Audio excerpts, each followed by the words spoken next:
What's up your head to cut off? So is that... Yeah, well, it's going to be cut off half the time anyway. There you go. You like that? Yep. All right. Testing. 1, 2, 3. Episode 35, the Black Russian Podcast. This is Yola. What? No, wait. What? We're out of order. Hey, what up?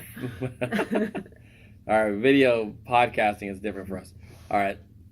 As you know, if you don't know, my name is Tion Bukuwan. And I'm Yola. This is the Black Russian Podcast, episode 35, which is all about narratives, how we tell our stories and stuff like that. Before we go into this podcast, we would like to say, like we say every single time, we are not pro or anti any style of relationship, whether you're monogamous, non-monogamous, polyamorous, monogamish, whatever it is.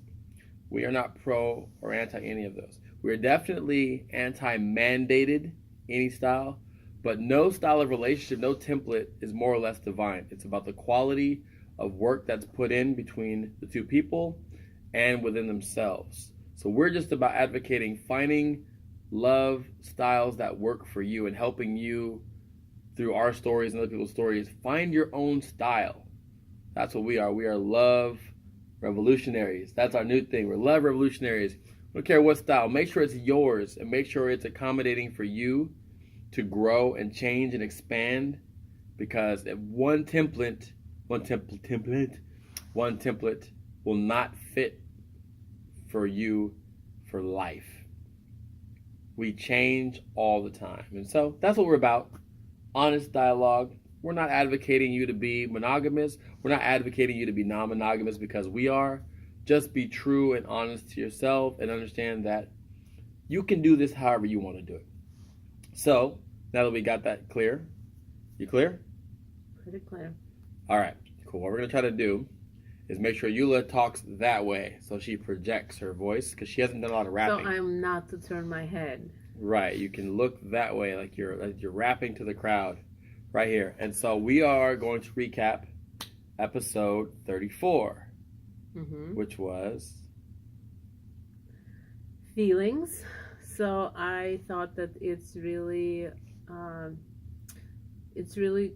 cool to go through the actual feelings and physical manifestation. We'll talk about how things feel, but when reality hits and a super strong emotion hits, I think that the physical pain of it or physical sensation makes us feel like when women go into labor, it's like, whoa, I'm the first one to experience this pain.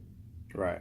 And it's really super helpful when, out of our 3 kids, I had the doula for the last one, and having a doula there who was holding my hand through each contraction was so calming. The pain was worse because the last one I didn't have any meds, but it was easier to handle it. So I think that having a doula for your feelings when you're going through hard times is equally as important. And then if we know that other people have felt it, and you can maybe reach out to someone or just have a reference point, then we don't panic as much. If we don't panic, then it's easier for us to handle whatever it is that we're handling. So we try to talk about the actual feelings. I kind of feel like that's an evolving thing. Right.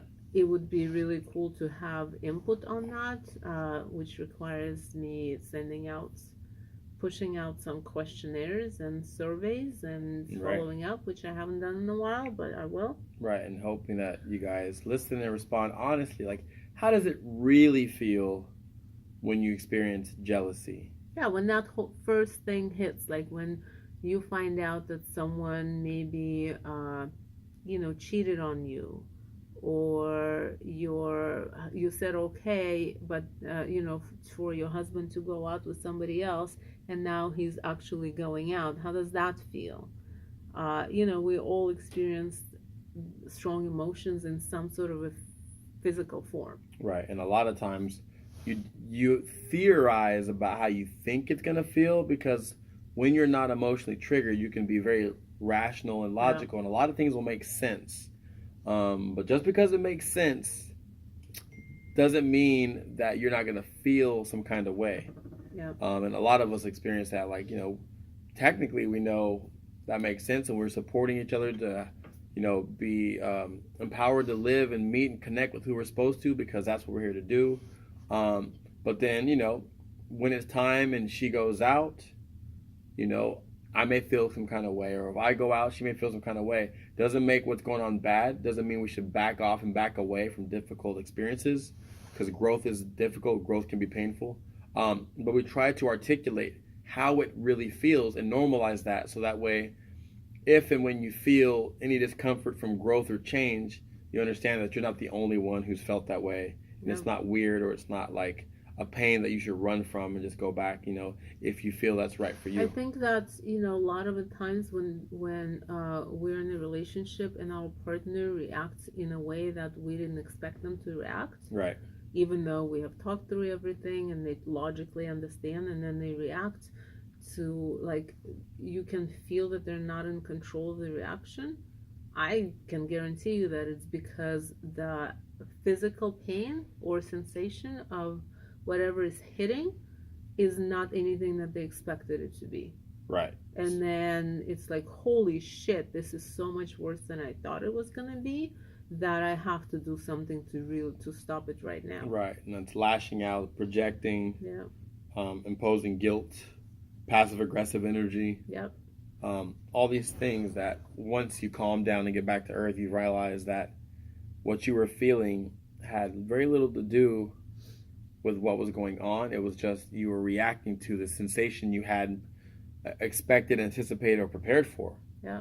And you wanted to, like you're saying, get it out. It's probably super close to anger management. I'm guessing that in anger management classes, that's what is being taught. When you feel whatever wave come up, this is what you do. Right. Right? To avoid reacting in a way that will cause problems. Right. Like, it's fine to be angry. No one's saying you need to train yourself to not be angry. Right. It's not fine to react to it in a way that's going to send you to jail, or right. Be destructive. That makes sense. Yeah, and we all get jealous. We all have high vibration times when we're hella confident. We're like, yeah, man, she can do what she wants to do, man. I trust her decision-making process. And if I didn't trust her decision-making process, why would I have a family with her? That doesn't make any sense. And then it's okay to have low vibration times when you just can't see straight. And all you're feeling is, I don't like this feeling. So you go, why are you going out with him? You just met him. Why are you going out so late? Are you going to stay with him? Are you sure? You don't even know this guy. I don't know about this guy. Maybe you should think about it. I don't know. How about an afternoon date? And you start doing all this weird shit. And your partner's like, what is going on? It's okay to have those high vibration and low vibration times. It's what we're saying is there's ways to handle it without projecting it and vomiting on your partner, because in reality, maybe you just need your hand to be held like a doula and just ride that out, and later on be like, yo, I was feeling crazy sensitive. I'll volunteer for doula. Yeah. I'm a good doula. Show her your hand. See, she has a decent hand. Yeah, I'm good. I hold hands quite well. Yeah, her thumb is shaped interesting, but it's good for grappling. Like, you can just grip you right there. You can put your finger there. I still don't know why it's shaped differently. But yeah, all these feelings are totally fine, expected, part of the process. And we try to help normalize them by first really articulating what they are, but also saying, like, everyone feels it. And it's not just within relationships, monogamy, non-monogamy, betrayal, or any of that stuff. It happens when, you may have stage fright and you're trying to be a performer, or you may have to speak in front of a group at your business, or you may have to do a presentation. It may be any of these things where you feel excited at first and, oh shit, I don't know if I can do this, and all these waves of emotions. And there's ways to identify them, anticipate them, but also anticipate what happens when emotions hit in the way you weren't expecting it, and how to do that without projecting it on a situation. Maybe, having a little internal dialogue. So that was that. We talked about your experiences on the road, which was really cool. Talked about tour experiences. First really good tour experience where we're much more open in dialogue and involved in, sharing, like in real time sharing my experiences with other women and stuff in real time. So that was cool. And yeah. And then we had a cipher. Yes, and it wasn't just a men's cipher or a woman's cipher. It was a full cipher. And it was a trip because we had been promoting this for a while. We felt like it was time to have men and women actually be honest and open to each other. Because we have men ciphers and the men connect and we share and talk in ways just completely open. Women have their women's cipher and they go in like that. And we're like, okay, cool. Now let's talk about these things together. Yeah. And we got a lot of crickets. A lot of crickets. Like, not, oh, I can't make it, I'm busy. It was just like, I don't exist. And there are people who've been to men's ciphers and women's ciphers, yep, who did not say a pee-pee. Nope. And what we started seeing as we had our cipher and talking, a lot of men don't want to tell their counterpart parts of their truth. They feel like, ooh, I can say it here, but if I bring it to the front, it becomes too real because I don't know what's going to happen. We may blow up, it may break up. I don't know. Just something very uncomfortable. They don't, and the women, same. They don't want to share. So there's this barrier of truth that a lot of relationships don't want to break through to show each other the true honesty. And it could be brutal. It could be, I love you to death. You're the person I want to spend my life with, but I'm not that sexually attracted to you right now. You know, it could be those things. Very real, hard things to hear. So we thought, regardless of that, it's time to start that process and have us at least advocate and hold the space for us to do that. So not a lot of people came. The ones who came made it rich. We had a good group. It was really dope. My boy Damon from Red Bull, she took us to an event, Amapico, which is about storytelling, how to tell your own story. And it was in the form of like passion, community, entrepreneurship. But we flipped it into, what is your love story? What is your love narrative? What are you here to do? What's your mission? How would you write that in a small blurb to promote at a movie premiere about your narrative, stuff like that. So it was really dope, really cool. We've been doing more. I don't even know if we're going to do too many men's or women's as much for now. I think Unless it's important. People, I would do it if people ask for it. Right, they beg. Oh, please, we don't want to do a group cipher. Let me just, no, please, like oh, please. If they ask, sometimes there's things that, like women just want to get together and talk about unscripted things. Right, with men in the other room, and then we'll split. Yeah, now we'll do it all, but we really feel it's important that the dialogue between men and women is helped and is healed and is identified, because there's a lot of division with all the crazy stuff that's going on. When you so it's bring it to the front. Men need to learn from women for sure, and we all have we need it. It's a yin and yang thing. We all need to be able to do that. So that was dope. And then we watched the Will Smith and Jada Pinkett Smith, it's her show, Red Table Talks. And it was really dope. Check out our review on that. We won't give any spoilers here, but go check it out. It was dope. There was a lot of amazing stuff in there. And there were some things that they left out, which could have been extremely revolutionary for the whole deal. I say give them a few years. We'll give you a few years, Will, Jada. It'll come out. I mean, shit, come on. We out here. We out. We here talking. So anyways, that was cool. You're not that famous. Not that famous. Yeah. That's So that was our last podcast. Did you even number it? 34. That was 34? Yeah, we said this is 35. Okay. I thought it was. Yeah, we doing stuff. So now we'll get into quotes. The quotes. All the quotes are going to be from her tonight. And they are going to be themed around storytelling, because when we went to that workshop and we started thinking about, well, how do we tell our own story? And then we did the cipher, and the cipher was about developing your own story and noticing where the changes came from. When did you start thinking consciously about needing to change, and how did that develop into a current story? That kind of, put us in a state of being more aware that, we tell stories. We're not really good at I'm not really good at telling stories.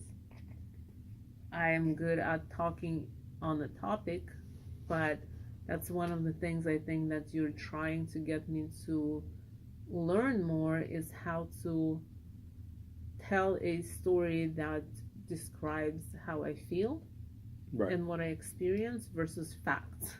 Right. Add more detail, Right. add more color, nuance. Yeah. Yeah. So we thought we will continue, and then we had some funny coincidental, Coincidental. happenings around my storytelling. Yeah. So my quotes are about that. This one was just funny, and it's really true, I think.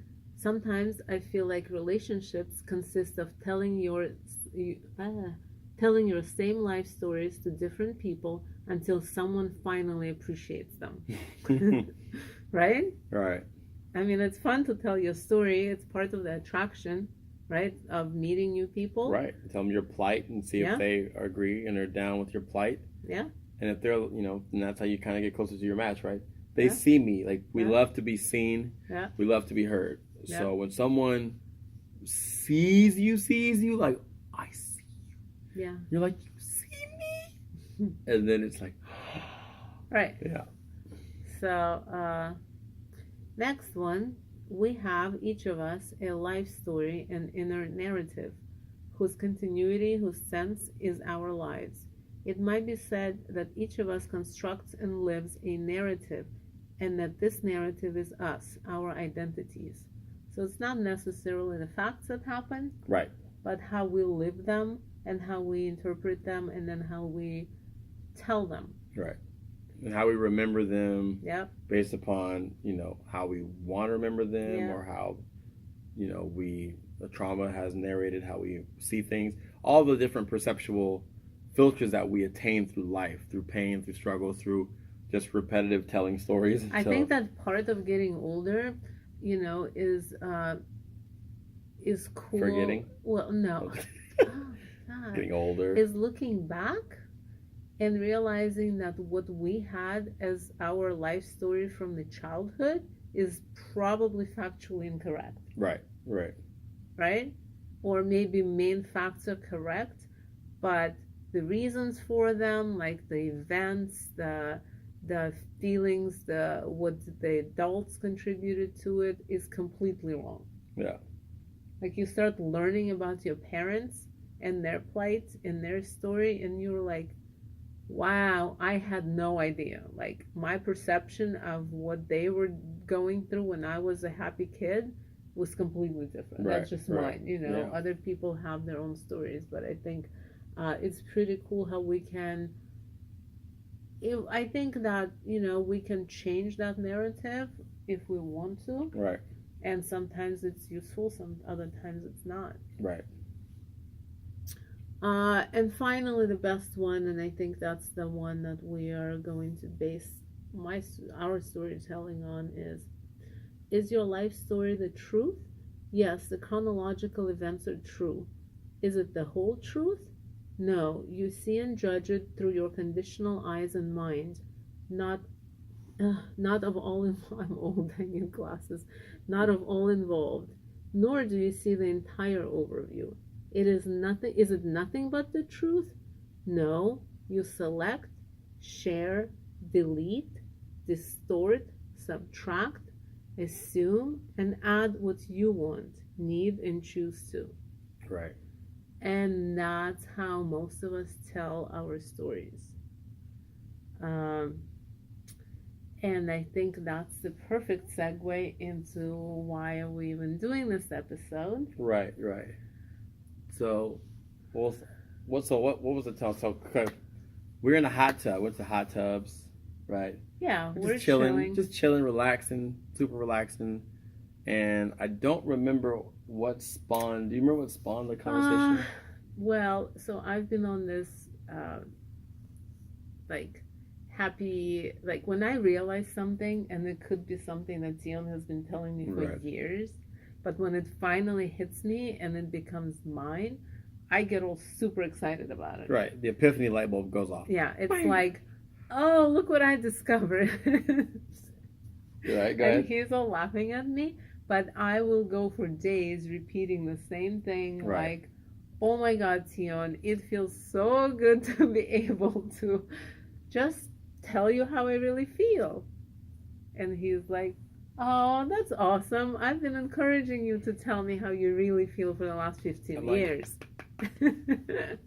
keep it coming. Keep it coming. It's great. All right.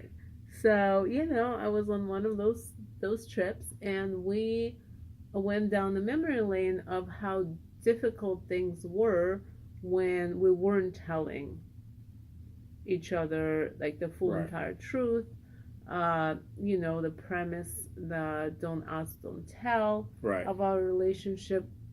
And basically, we were just like hanging out, and I thought that I was doing an amazing job being very super open about what I actually went through in the last, whatever the first 12 years of our relationship. We've been together, it's going to be 16 years. Right. We changed our relationship drastically about 3.5 years ago. Right. And so prior to that, let's call it the first 12 years of our relationship, it was very different. Right. So there I am in the hot tub, hanging out, excitedly telling Tion like all the details of how I felt, and maybe things that I didn't describe to him at the time during our first 12 years. Right. And I'm all excited, and I can't see his face. It was dark. And well, she was just in her own space. No, because I was like sideways, and like you had your arm around me, right. And I wasn't looking at your face. And he has his arm around me. Nothing's changing. Like I'm not feeling any change in the right. vibe. So I'm like this. I'm like, yeah, and then I'm like, and then I'm like, I'm like, oh hell no. So I'm just like, okay. So I'm just kind of sitting there waiting until she airs it out, and it's all this nice long diatribe, and like, oh, I'm so glad we made it here, and so carry on. So then he calmly removes himself from me, and he's like, have you noticed that this whole time you were talking all about how difficult it was for you to be dealing with my side of things, how you were learning about how to deal with it, and blah, blah, blah, blah, blah. And nowhere in this whole story did you even refer to the fact that whole entire time you also had your own life going on. Your own relationship interactions, your own sexual experiences, all these things. And so what I said is like, even though we've been through the whole era of coming out and you sharing all the different things that were happening that I had no idea about, all these things, which is all documented in all these podcasts, and now we're out in the open. So now we have a wider story, but yet the narrative that she was telling was still the one-sided one, how hard it was for her, how she had to take a year off because she's like, I don't know if I can do this anymore, and all this and this and that, which is all true. That's a half of it. That was the whole narrative I knew of. I thought it was the only thing, but it was half. So she's talking about that, and then, so I'm kind of sitting there like noticing like, man, there's even to this, it's like now in 2018, the story is being told as if none of this truth came out on the other side. And I was like, also, I think we should amend the way that you tell the story about our relationship in the first 12 years, because she tells it as if it was don't ask, don't tell. And it makes it sound like we didn't talk about shit. And I was like, actually, we talked about a lot. It's in our vows. I talked about it all the time, about how and why I connect with women, or how I'm intimate with anybody. When I go out on tour, I'm intimate with people, with kids at skate parks by connecting with them through skateboarding. I'm intimate through music and venues and all this stuff, and with women sexually. And my intention is very similar, to deeply connect with them. It's just different ways. So we talked about all of the roots, all of the purpose, all of the template, all of the structure. What we chose to not talk about was the specifics of who, what, how big, how size, how long, and that stuff, because at that time we deemed that part was a little too sensitive, and it may taint the way we support each other if we know too much of the details because we're still very sensitive. Right. So that was the era of discretion. And I was like, I think we need to change that because the more I hear you tell it, the more it sounds like I was not saying anything and you were just dealing with me. And the danger of it was, on my end, was like, that fits the narrative of a lot of women's plight with men, which is they put up with men's shit and the women endure.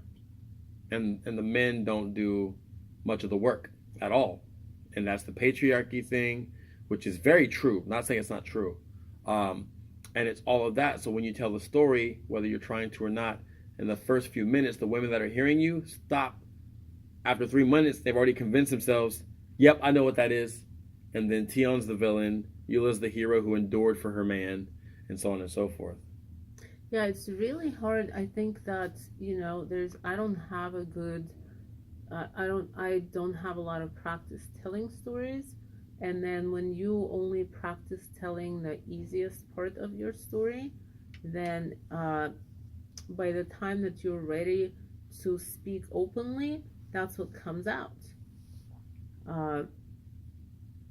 And, we talked about, like, for me now, to go back and start telling a fully rounded story, I have to practice it.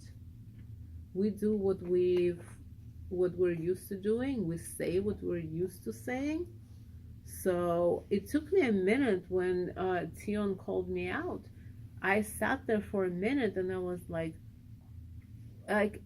first it was like, well, how is it even relevant? And then second is like, well, it's relevant because it's the whole story. But I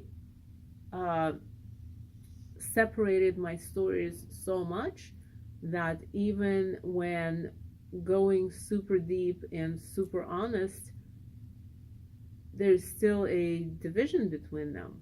Right. And it takes an effort to connect them to. Right. And you said it was like, your analogy was like, it's like two different people. Oh, it's absolutely like, in my head, it's totally two different people. I blame it on my Gemini, but I'm sure it's not just, Geminis that do that.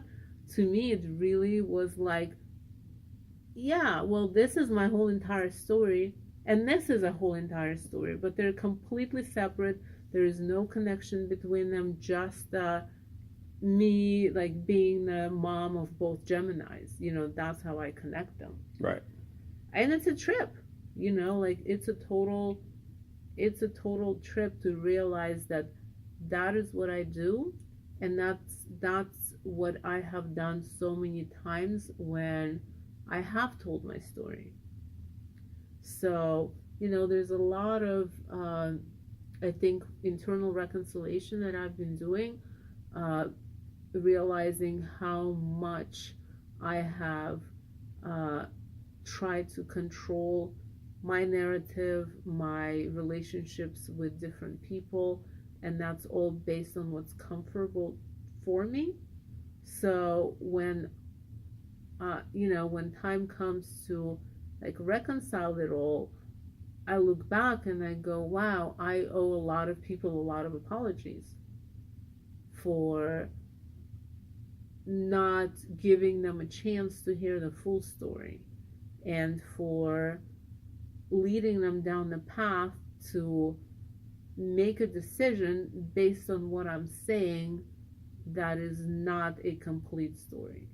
And then when you look back at it, you go, okay, well, why, like, what makes me, I'm not a bad person in general, but I do what most of us do, and I follow the path of least resistance, and what's the most comfortable thing to do is to tell a story that makes people like you. Right. And what it does is it creates votes, emotional votes. Like, we're emotionally campaigning with our story because we want people to relate to us and feel us. And so that is so rooted a lot of times when we tell certain stories that we may go, I'm not a saint, but, and then you continue to just go this lengthy thing about the other person. And every now and then you're like, I'm not saying they're a bad person, but, and you go into a lengthy thing about the things they've done wrong. And then we've noticed that because, we started doing more couples sessions where we talk to couples, and, maybe we'll meet one first. And then they're telling us the whole picture from their eyes.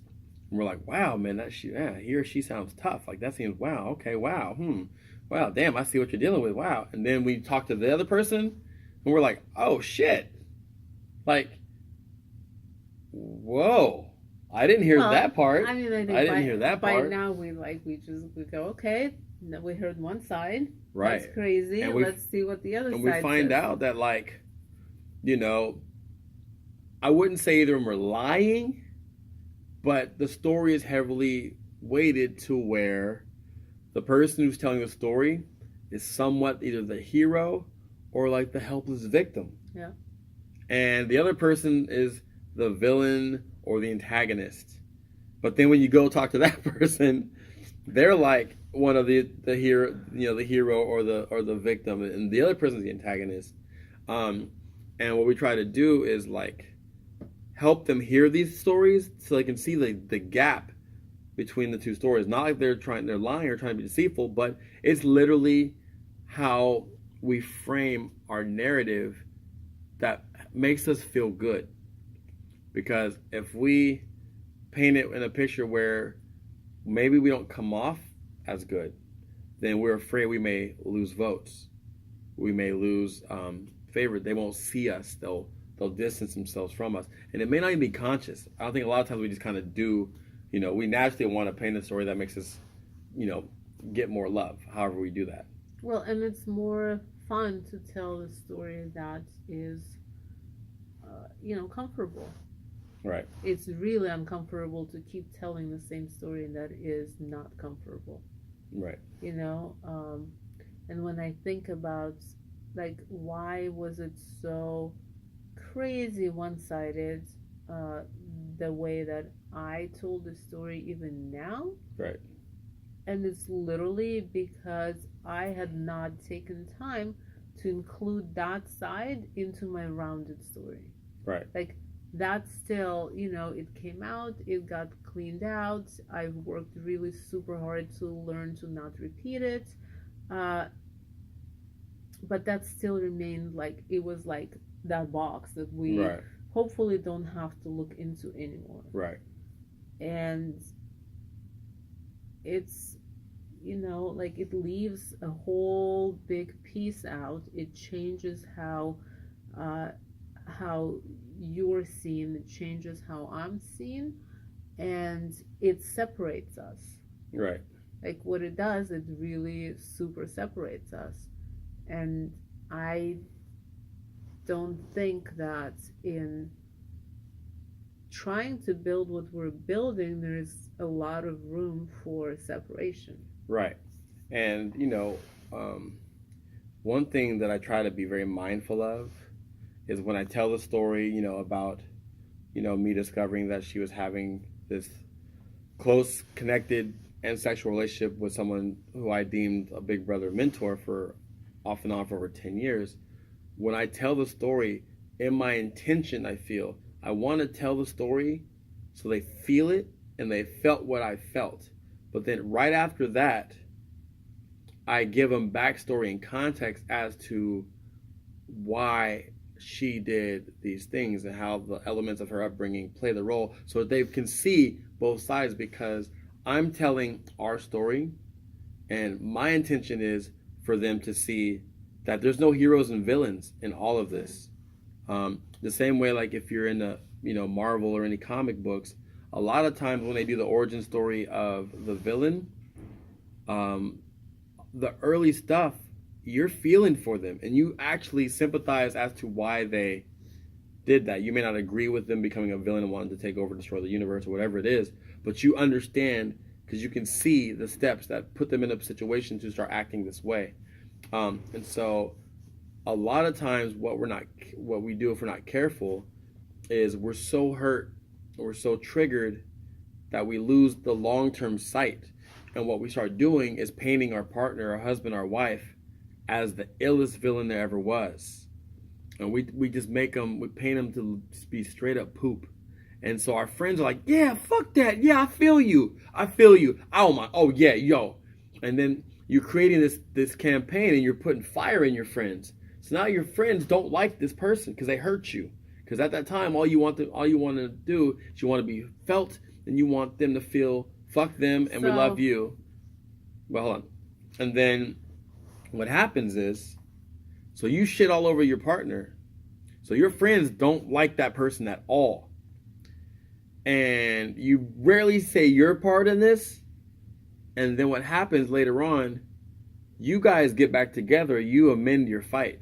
And now you're back together, and your friends are looking at you like, I'm not fucking with them no more. And then you feel like a jackass because and your husband or your person like, why are they being so weird to me now?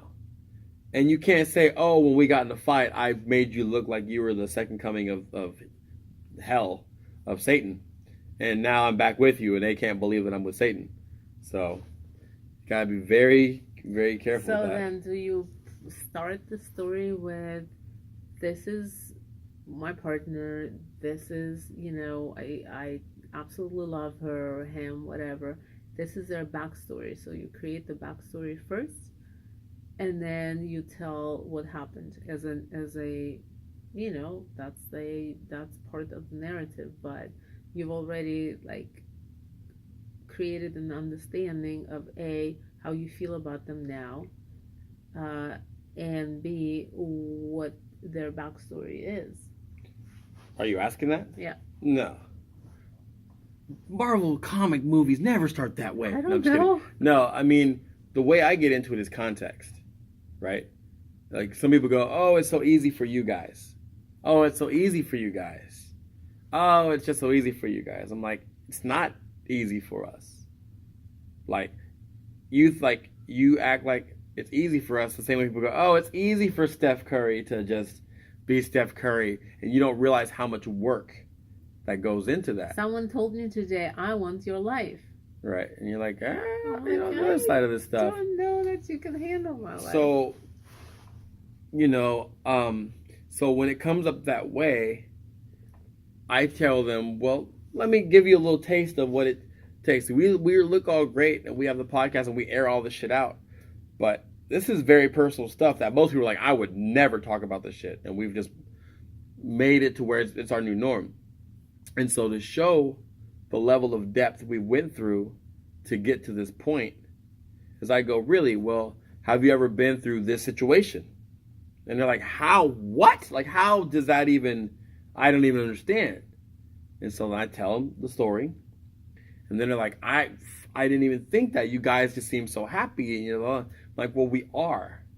Right. But we're both that, and we deal with that. In order for us to have the happy that's real, that's sustaining, is we have to clean out the closets. And that's part of growth. When you want to grow, you have to amend your past, or else you can't fully grow. And so I knew that she was committed to growth, because she could have just left and been like, I can't, whatever she says, like, I don't deserve you, I'm bad, I'm to just leave or whatever. But she didn't. She stayed, and she sat through these conversations. She watched me go through the pain and all these things. She was still there. And then I explained that part, and then I explained, and also let me break it down how she was raised, where she was raised, and these environments. So then all of a sudden they go, you guys are amazing. She's amazing. You're amazing. Then they go, how could she do that?